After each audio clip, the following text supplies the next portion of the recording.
Misis ko, ito na yung araw na pinakihintay natin dalawa. Sobrang saya ko kasi magiging isa na tayo na may basbas natin Diyos Ama, ni Jesus Christ at ng ating pamilya. To aking mahal Mr. Christian A. Resio, happy anniversary mahal. We made it at 8. In 8 years, 3 years kami doon na nag-live-in. So magkasama kami sa bahay, alam na namin yung ugali ng isa't isa. Yung mga bagay na negative tsaka positive, nakakapag-adjust naman kami pareho. Nawa yung bubuin yung pamilya ay magiging pundasyon ninyo sa inyong pagmamahalan.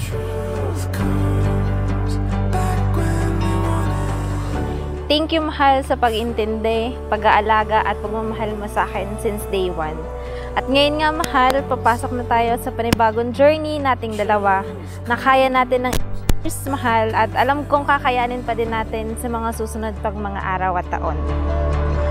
Alona, bukal ba sa iyong loob ang iyong pagparito upang makisang dibdib si Christian na iyong pakamamahalin at paglilingkuran habang buhay?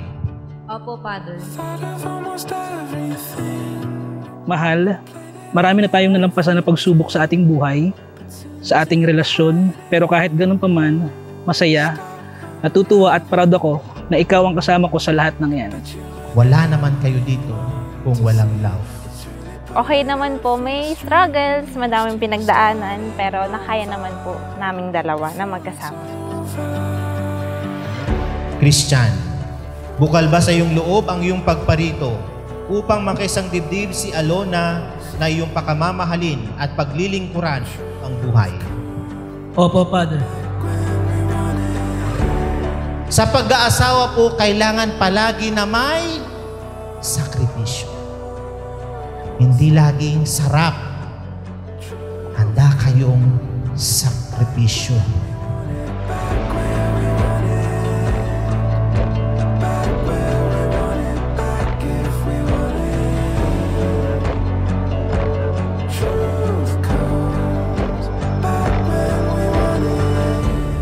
Itong araw na to, hindi lang siya basta kasal sa amin dalawa, hindi lang siya basta pag-iisang dibdib. Kasi nga, ito yung ika-8 taon naming dalawang magkasama. So napaka-importante kasi gusto naming simulan yung buhay mag-asawa at pamilya umpisa sa araw na ito. I love you mahal at nandito lagi ako para sa'yo, para mahalin ka at supportahan ka. Can't wait to see you na mamaya. From your soon-to-be Mrs. Resio.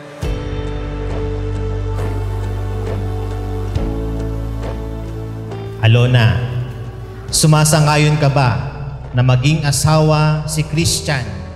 Naririto ngayon alinsunod sa batas at mga alituntunin ng ating banal na simbahan. Opo, Father. Buong puso ba ang pagkakaloob mo sa kanya na iyong sarili bilang kanyang may bahay? Opo, Father.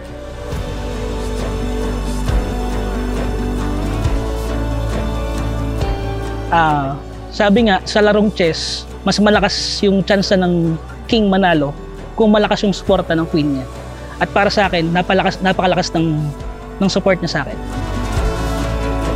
At ikaw, Christian, pagyabungin mo palagi ang pagmamahal mo kay Alona.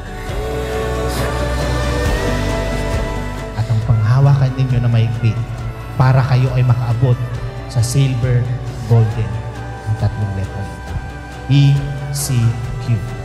Eucharistia, Covenant, Equality ng iyong pagmamahalan. Yun nga, next journey na namin, tsaka yung mga pinagdaanan namin bago kami maka 8 years. Ikaw at ikaw lang, wala nang iba, ang gusto kong makasama sa mga darating pang pagsubok, kasiyahan at sa kalungkutan sa ating buhay. Kagaya ng dati, sinasagot na kita bilang misis ko.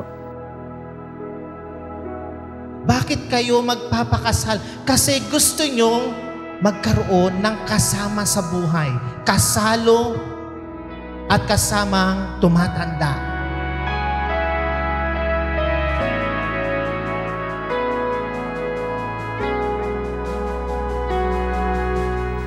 Salamat mahal ko, hindi ko na ito papakahabaan pa dahil sa 8 years natin pagkasama, alam nating dalawa na tayo ay subok na para sa isa't isa. I love you.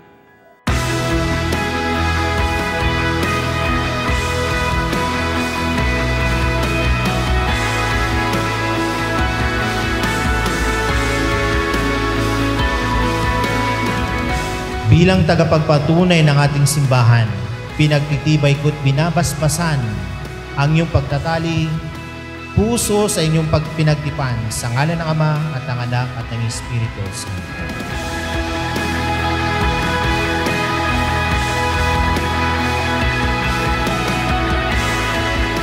Ano yung ini-expect mo, Alona, na ibibigay sa iyo ni Christian na quality ng buhay o pamilya? Wala naman po talaga akong ina-expect. Basta kasama ko po siya, alam ko po na makakayanan namin lahat. Mga kapatid, palakpakan po natin ang bagong kasal.